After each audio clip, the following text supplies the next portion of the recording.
15 दिन पहले दिल्ली के कोठे पर एक लड़की को बेच दिया जाता है और उस लड़की की जब पहली रात होती है तो पहली रात में उसके पास 2 कस्टमर को भेजा जाता है और दोनों ही कस्टमर कम से कम 6 फुट की हाइट के होते हैं और हष्ट पुष्ट होते हैं। जब दोनों ही कस्टमर उसके साथ 3 बार शारीरिक संबंध बना लेते हैं तब भी वो लड़की यह कहती है कि मुझे और भी शारीरिक संबंध बनाने हैं और इस तरह से वो लड़की अपनी मालकिन से भी ये कहती है कि मुझे और कस्टमर के साथ सोना है। इस नैना नाम की लड़की की वास्तविक आयु 14 साल की होती है, लेकिन उसको बचपन में कुछ ऐसी दवाइयाँ दी गई थी, ऐसी दवाइयाँ खिलाई गई थी कि आज वह लड़की 14 साल की होते हुए भी 20 से 22 साल की दिखाई देती है। ऐसा उसके साथ क्या हुआ था और उसके साथ ऐसा क्या घटित हुआ था, ऐसा क्या राज था कि वह 14 साल की होते हुए भी 20 से 22 साल की दिखाई देती है। तो चलिए जानते हैं इस पूरे घटनाक्रम में। दरअसल दोस्तों, इस घटना की शुरुआत होती है राजस्थान के ज़िले जयपुर से और जयपुर में एक नड़ू कॉलोनी होती है। नड़ू कॉलोनी में 2 भाई होते हैं, एक का नाम रामधन होता है और एक का नाम बाबूराव होता है। रामधन की 2 साल पहले ही मौत हो चुकी थी और उसकी एक लड़की थी जिसका नाम नैना था। नैना की आयु महज अभी 10 साल की थी और नैना का पालन पोषण उसके चाचा बाबूराव करने लगे थे। बाबूराव की कोई भी शादी नहीं हुई थी और कम उम्र की लड़कियों को वो काफ़ी पसंद करता था। जैसे ही शाम होती थी बाबूराव पैसियों के कोठे पर पहुंच जाता था और वहां पर रासलीला मनाया करता था।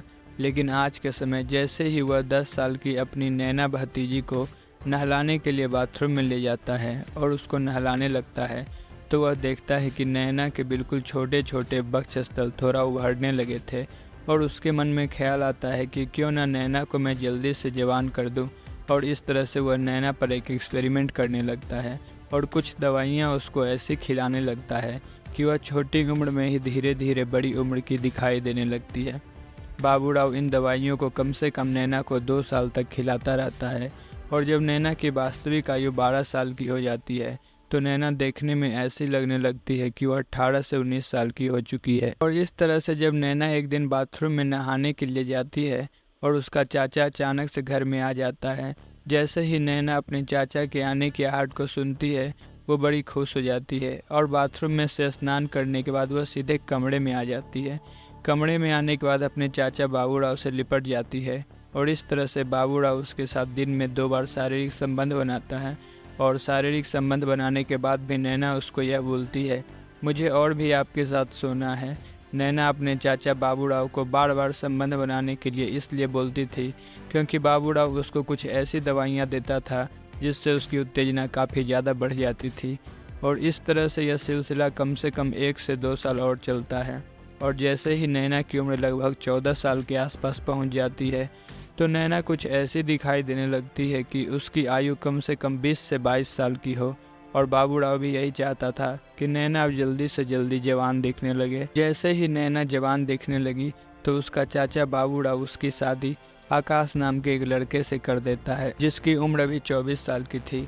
और जैसे ही शादी हो जाती है तो शादी की पहली सुहागरात के दिन ही जब आकाश नैना के पास आता है तो नैना उससे लिपट जाती है और आकाश यह सोचने लगता है कि नैना ऐसा क्यों कर रही है। नैना ऐसा इसलिए कर रही थी क्योंकि उसके अंदर काफ़ी उत्तेजना पैदा हो गई थी, क्योंकि उसने लंबे समय से उन दवाइयों का सेवन किया था और उसके चाचा ने अब भी उसको वो दवाइयाँ बांध कर दे रखी थी। क्योंकि वो दवाइयाँ उसकी आदत बन चुकी थी, इसलिए जब आकाश उसके साथ शारीरिक संबंध बनाता है तो वह शारीरिक संबंध बनाते बनाते थक जाता है, लेकिन नैना को सुकून नहीं मिलता है।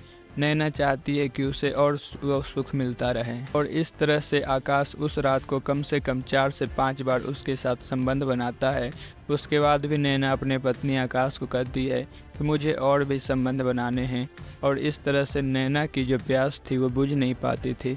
नैना और आकाश की शादी को लगभग 2 महीने का वक्त बीत चुका था, लेकिन नैना हमेशा दुखी रहती थी, परेशान रहती थी, क्योंकि वह सोचती थी कि मेरा पति आकाश मेरी खुशियों का ख्याल नहीं रखता है। और इस तरह से एक रात दोनों के बीच काफ़ी झगड़ा हो जाता है और झगड़े के कारण आकाश उसको अपने घर से बाहर निकाल देता है।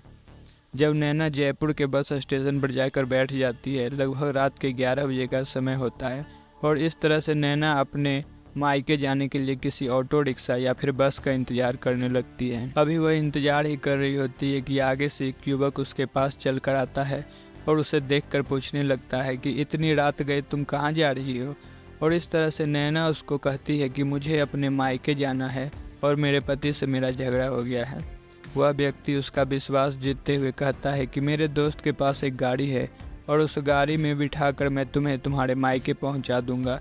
और इस तरह से नैना उसके साथ चल पड़ती है। दोस्तों, वह लड़का नैना को अपने कमरे पर ले जाता है और नैना उस अनजान व्यक्ति को बिल्कुल भी नहीं जानती थी। नैना ना उसका नाम नाता कुछ भी नहीं पता था, लेकिन फिर भी उस पर विश्वास करके एक अनजान व्यक्ति के घर आ पहुंची थी। अब वह व्यक्ति अपने दोस्त को फ़ोन कॉल करके बुलाता है और जैसे ही आधे घंटे के बाद उसका दोस्त वहां पर पहुंच जाता है तो दोनों ही दोस्त उस नैना नाम की लड़की के साथ कुकर्म करते हैं। दोनों दोस्त उसके साथ सारी रात यौन संबंध बनाते हैं, उसका शारीरिक शोषण करते हैं। जैसे ही लगभग सुबह के 6 बजते हैं तो उसका मुंह बांध दिया जाता है और उसको कुछ ऐसा नशीला पदार्थ दिया जाता है जिससे वो बेहोश हो जाती है। और जैसे ही उसकी आंख खुलती है तो वह अपने आप को दिल्ली के एक कोठे पर पाती है, क्योंकि दोनों ही आदमियों ने नैना को लगभग 2 लाख रुपए में निर्मला देवी के कोठे पर बेच दिया था और निर्मला देवी उससे वो सारे पैसे वसूल करने वाली थी। और इस तरह से नैना निर्मला देवी के कोठे पर पहुंच चुकी थी। निर्मला देवी उसको कम से कम 10 से 15 दिन तक अपने पास रखती है। उसका खाना उसको अच्छा दिया जाता है और रहने के लिए उसको जगह भी दे दी गई थी। और निर्मला के कोठे पर आज नैना की सिर्फ पहली रात थी जब उसको कस्टमर के साथ सोना था। और जैसे ही नैना को कमरे के अंदर भेज दिया जाता है तो 10 मिनट के बाद उसके पास 2 लड़के पहुंचते हैं और दोनों लड़कों की हाइट कम से कम 6-6 फुट की होती है। और जैसे ही दोनों लड़के उसके साथ संबंध बनाते हैं तो संबंध कम से कम एक लड़का 3 बार बनाता है और दूसरा लड़का भी उसके साथ 3 बार संबंध बनाता है। और इस तरह से जब वो संबंध बनाने के बाद चलने लगते हैं तो नैना उन लड़कों को कहती है मुझे तुम्हारे साथ और भी संबंध बनाने हैं। और इस तरह से दोनों लड़के चौंक जाते हैं कि ये कैसी लड़की है कि इतनी बार संबंध बनाने के बाद भी यह हमें सोने के लिए कहती है। वो दोनों लड़के कोठे की मालकिन निर्मला देवी के पास जाते हैं और निर्मला देवी को कहते हैं कि तुम्हारी इस लड़की ने हमें बहुत खुश कर दिया है और इस तरह से हम तृप्त हो गए हैं, लेकिन जो तुम्हारी ये लड़की है इसकी प्यास तो इतनी ज़्यादा बढ़ चुकी है। 6 बार संबंध बनाने के बाद भी अपने बोलती है कि तुम मेरे साथ संबंध बनाओ, यह कैसी लड़की है। निर्मला देवी दोनों लड़कों की बातें सुनकर काफ़ी खुश होती है और इस तरह से वह नैना के पास जाती है और नैना को कहती है तुमने मेरे कस्टमर को बड़ा खुश कर दिया है और मैं तुमसे बहुत ज़्यादा खुश हूँ।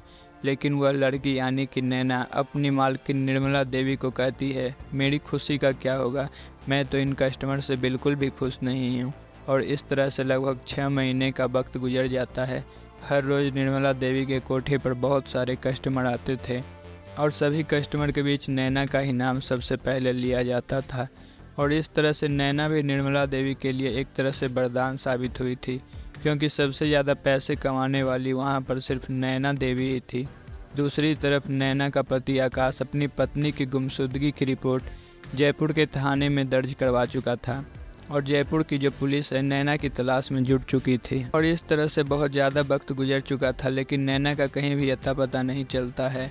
और इस तरह से आज के दिन यानी कि 22 जुलाई 2024 को अचानक से निर्मला देवी के कोठे पर एक दिल्ली पुलिस की रेड लगती है, जिसके कारण वहां से नैना समेत कम से कम 22 लड़कियों को गिरफ्तार किया जाता है और साथ में निर्मला देवी को भी।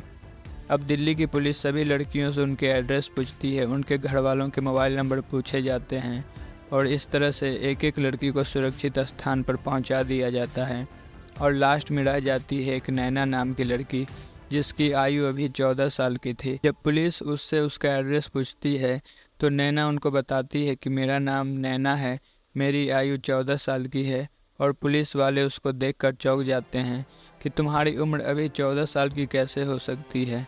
और इस तरीके से नैना देवी पुलिस को बताती है कि मेरे चाचा जो बाबू राव हैं मुझे बचपन में कुछ गलत दवाइयाँ देते थे, जिसके कारण मैं आज 14 साल की हूँ लेकिन दिखाई देती हूँ 22 साल की। और फिर इस तरह से दिल्ली पुलिस राजस्थान पुलिस से कांटेक्ट करती है और राजस्थान की पुलिस बाबू राव को गिरफ्तार करती है।